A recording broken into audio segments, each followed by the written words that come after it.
So it's a schus to daven in the Nożyk Shul. It was started in 1902, and of over 400 shuls in the Warsaw city and area, it's the only one to survive the war. All the rest were destroyed. The Nazis used it as a stable, which at least is typical, and a storage room. And it only reopened in 1983. It's where the chief rabbi of Poland, Michael Shudrich, has his office, and it's a schus. It's a schus. Now they have, because of the situation, they have security restrictions. They had to get all of our names. Jonathan from Israel had to send a list of our names to know exactly who's coming. On May 1st, this last year, they were firebombed. So we understand their caution, and they have regular minyanim. Hopefully, we'll give them a boost in our kavana today. The Russian-Ukrainian war of these last few years, Poland has absorbed some 3 million refugees, including several thousand Jews, and so the community has a boost. In Warsaw. Wczoraj tam rozmawiałem z biurem rabina, to jest grupa ortodoksyjna. To our own place. Come and have a seat right here. Everyone, please take a seat quietly. Thank you. Yes. So Sam, has something very personal, interesting to share about this beautiful shul. So. Hold it. Wait for everyone to come. I want everyone to hear this.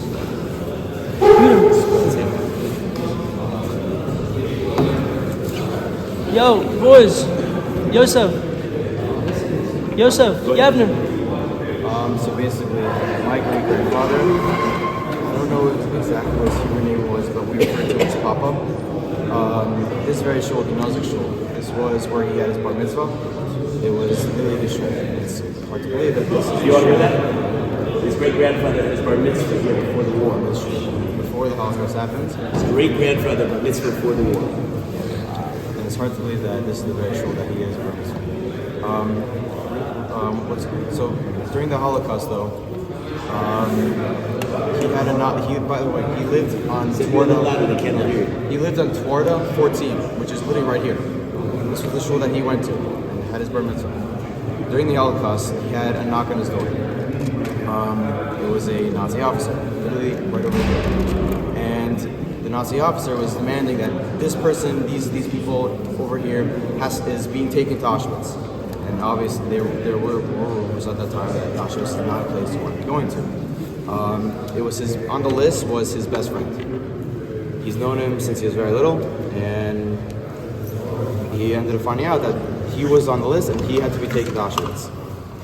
What my great-grandfather ended up doing, Papa, he took his entire identity, he took his clothing, he took his passports, he took his documents, and went to Auschwitz for him. It took over his identity, and it worked because they looked very, very similar. He went to Auschwitz in his place, and Hashem, he ended up miraculously surviving. And I got to meet him in person. It's very hard to believe that this is the very shul that he had his bar mitzvah in. It was really his shul, yeah. He has bar mitzvah in this shul, and I got to meet him.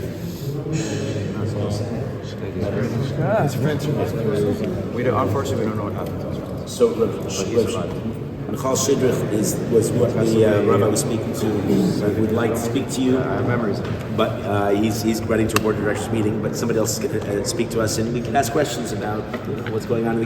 There is a community. He did comment a couple of things that the Ukrainians that came in, most of them in Sudan, wherever they are, very mobile world that we live in. But we'll find out. I'll try to find out now. Have a seat. We'll have a seat. From years ago, from Yeshiva Miftar and Efrat, in 1998, right, something like that, right? Rabbi Yitzchak Rappaport. Wow. You'll tell us what you do from here.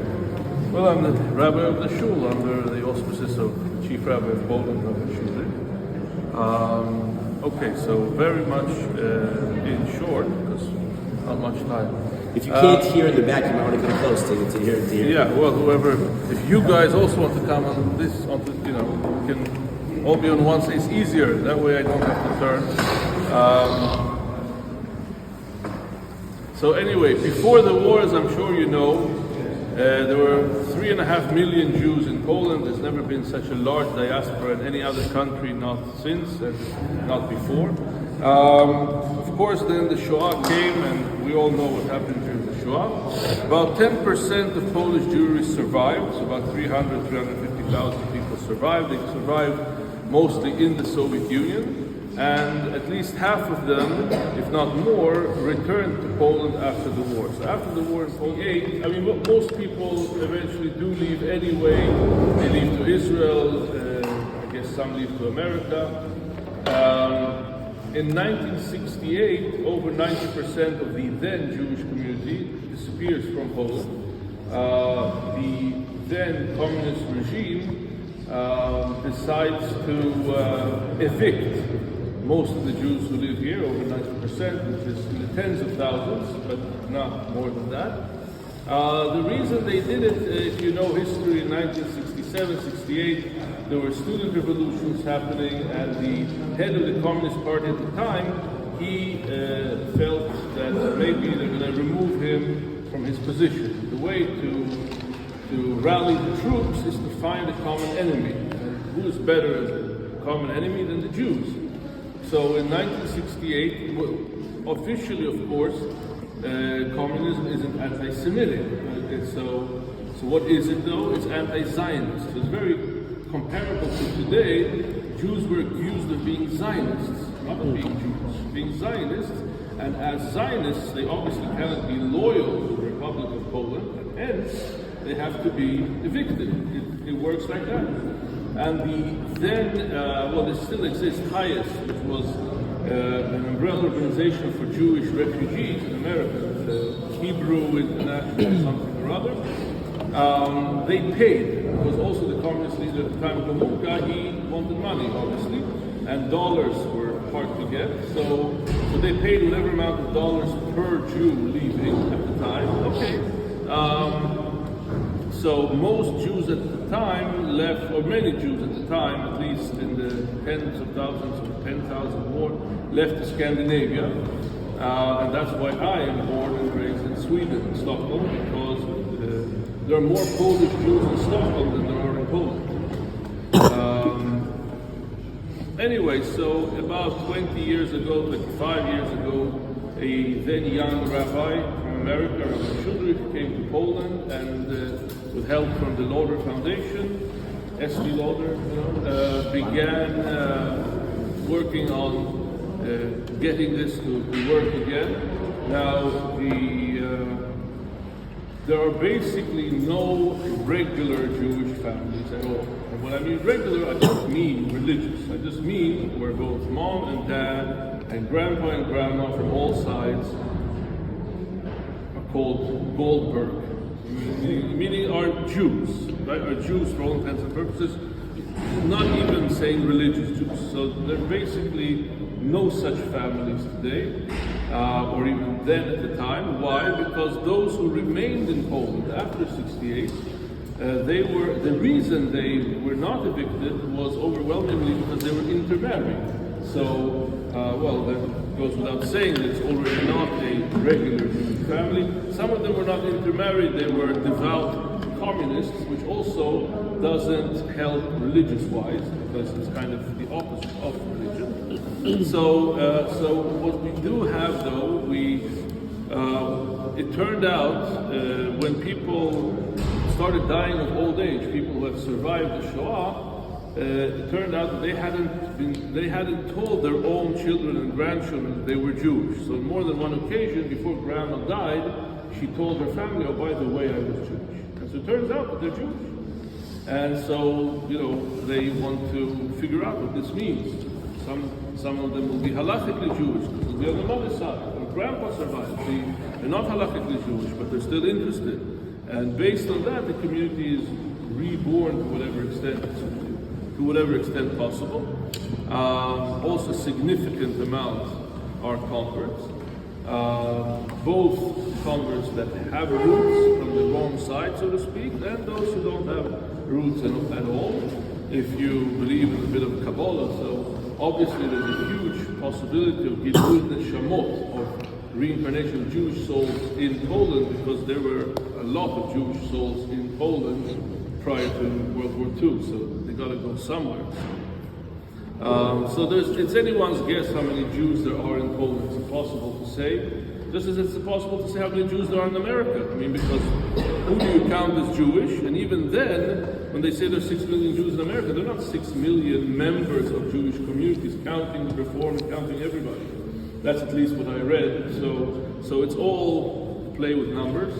There are about 800 members of this community. That counts also people who have converted Reform. So you're Or Samer, right? So I guess we both think the same about that issue.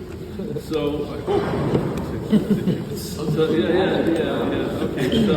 So anyways, it's impossible to say, right? But also, it's very reasonable to say that most people who do have Jewish roots aren't members. That's kind of obvious. That's true in all over the world. And here, for sure, an even larger number of people have roots that they don't know about. So people do discover their roots. It's, So anyway, we also have my function here. I'm from Kolel Torah Mitzion, which is an Israeli organization that establishes kollelim all over the world in places where there wouldn't be a kollel naturally. And it's a kollel of Balevatim. So we have about 6 people who come and learn every day, and I teach them. That's one of my functions, and I'm also in charge of everything here. And apart from that, I mean, it's general, regular Jewish community life with birth, funerals, brit milot. I mean, not that many of them, obviously, because of size, but whatever there is, there is. So What do you teach in the Kollel? Well, I mean, the people who I teach, so that we're clear about the level, don't read Hebrew. So it's all on me. So I have, though, for the first time ever for them, I've been here 3.5 years, so we have covered light Masechtot, like Megillah, like Chagiga, like Moed Kotam. These are, of course, not the heavy duty ones, but then again, they don't read, so it's all on me to explain. So because of that, so maybe we have we focus more on Chumash, because that's more approachable. There are translations, obviously, of Chumash into Polish, which there isn't in Shas. Plus, I mean, people know more about the Bible, that's kind of obvious. So we focus more on Chumash and Tanakh than on Gemara.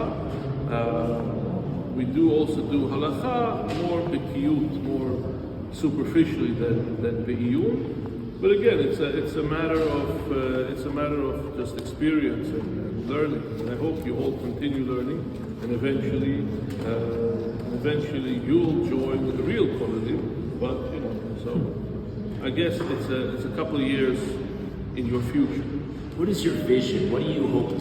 What would be your dream in terms of what you'd be able to accomplish here? Well, I mean, it's difficult to say because every generation post World War II thought of itself as, well, we're the last Jews, and once we turn off the light, we're leaving, that's it. I mean, they thought that in 1968, and we've said it because this shul survived the war because the Nazis used it as a machsan, as a storage area, as stables for horses, so that's why they didn't destroy it. It started working again in the summer of 45, right away. In 1968, it was closed. It stayed closed for years, and then it got ruined. 3 years. So a long period of time, not the war. I mean, the war again, it was obviously not used as a shul from 39 to 45, but apart from that, it became a shul right away. The Nazis didn't destroy the insides because, well, I mean, I guess your horses have to stay in a nice place. So, I mean, they did destroy the Aron HaKodesh. But there were photographs of how the shul looked inside. These are the Aron HaKodesh. So the Aron HaKodesh looks like it looked before the war. No, there were no photographs taken the other direction. Nobody knew how the benches looked like. So these benches are just based on whatever people thought they might look like, but the geometrical things, they are original. I mean, they of course have to be refurbished for it to look that nice. But still, these are the original improved. It's difficult to have a vision. I mean, every Jewish neshama counts.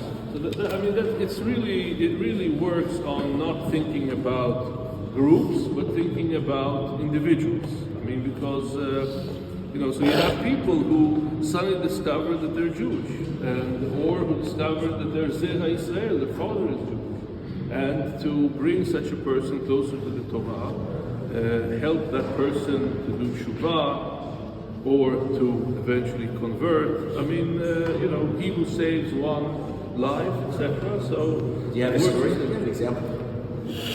There's several examples. The most extreme example that I've seen has been especially one priest who discovered he was Jewish. That's a shock.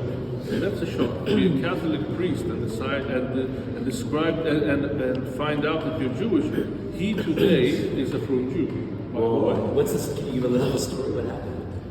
Well, I mean, it's kind of classic. It's classic story. Boy meets girl. No, it's classic story. Grandma dies, and before she dies, that's a classic story. Grandma dies, and before she dies, she said, "Oh, by the way," and then they investigate that story, and it turns out that this was indeed. There's quite a leap from priesthood to Jew. There is. I met him first when he was still a priest. He was a confused priest at the time because he had felt all of his life that something was wrong, because he had a dark complexion and his parents were Slavic-looking, blonde and blue-eyed, and he was neither blonde nor blue-eyed. So it always been like that question. But sometimes you look like an uncle, you look like a grandparent, and it's not always you have to look exactly like your parents, but he was a bit unsure. And then when he was already what am I talking about? That was another case. This case was the case in which he had been given away as a baby, and his Polish parents told him. I mean, I don't know, maybe because his Polish adopted mother was dying, something like that, and so she decided to let him know that you're actually not my biological son.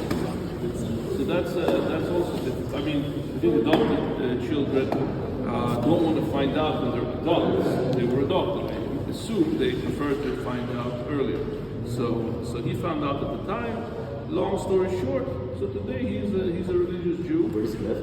He lives in Israel now. I think he may be the only religious Jew because he's retired. The first time I met him was almost 20 years ago. Well, a little less, 15, 16 years ago.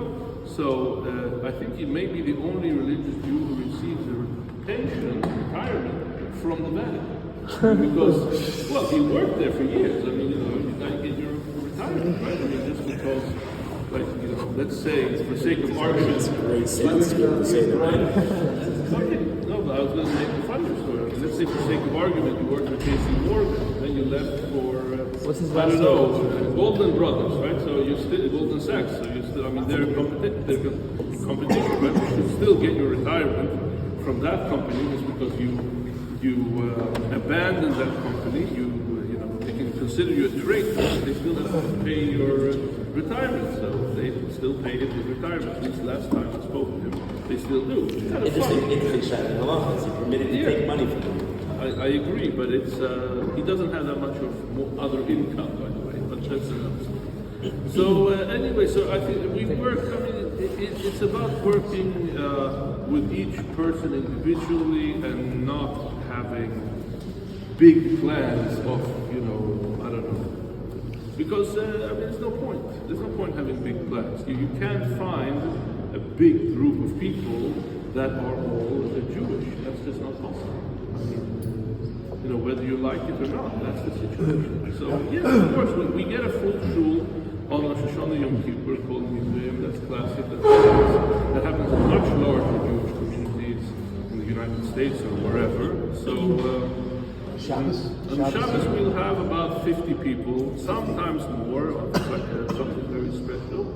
I don't mean 50 men, I mean everyone, counting everyone. We have a minyan every morning, so we have a minyan whether or not we have to.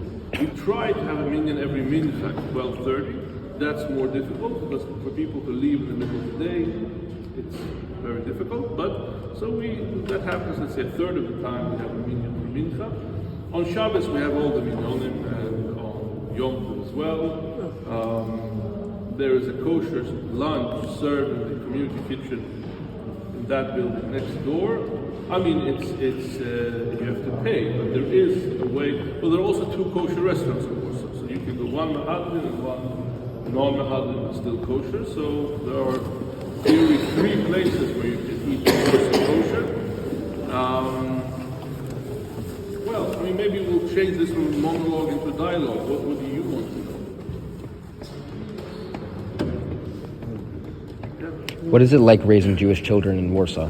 Well, my youngest son is in the army in Israel, so that's why I'm here, because I don't have to raise any young children anymore. So anyway, there is a school that was also started by the Lauder Foundation. It's called the Lauder School. It's a primary school. It's very far from being a religious Jewish school. Most students are Jewish.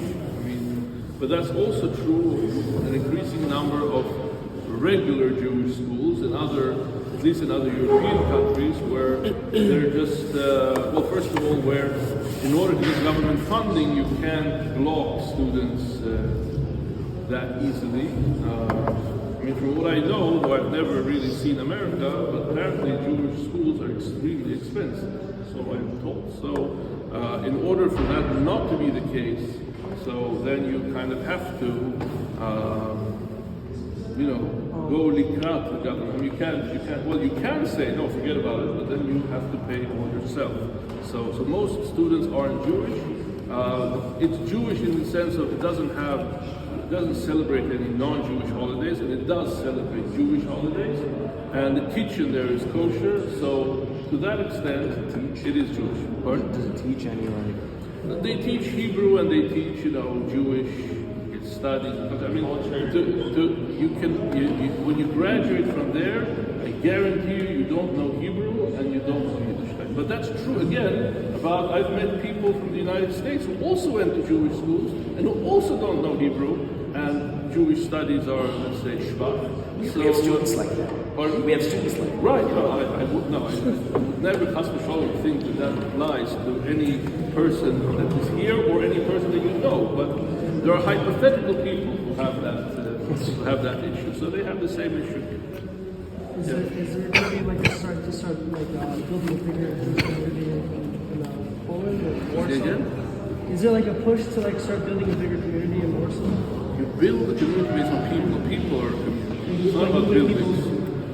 Well, I mean, it's not like people have 10 children and you can grow the community that way. As I said, so there is a certain amount of growth because there are people rediscovering their roots, there are people doing tshuva, there are people converting, but we talk about very small numbers. It's not like, you cannot expect, I don't know what you're expecting, but we basically, I mean, it's tafasta meruba lo tafasta. If you try to grab for too much, you won't grab anything, but tafasta miyuta, if you try to just get a little, then tafasta, then you get it. So I mean, there are people who, I've been here 3.5 years, there are people who, when I first met them, were, let's say, I don't know if they ate pork, but they were very not religious, and today they are fully religious. So, I mean, that's a goal. The goal is to help each and every person individually, and once we'll have so many people that you can't meet people individually, then we'll all be very happy, but that's not going to happen anytime soon. You're incredibly gracious. This is not, you woke up this morning that you're going to speak to Or Sameach. Exactly. So thank you for your time. No problem. All right, enjoy your day. Amen.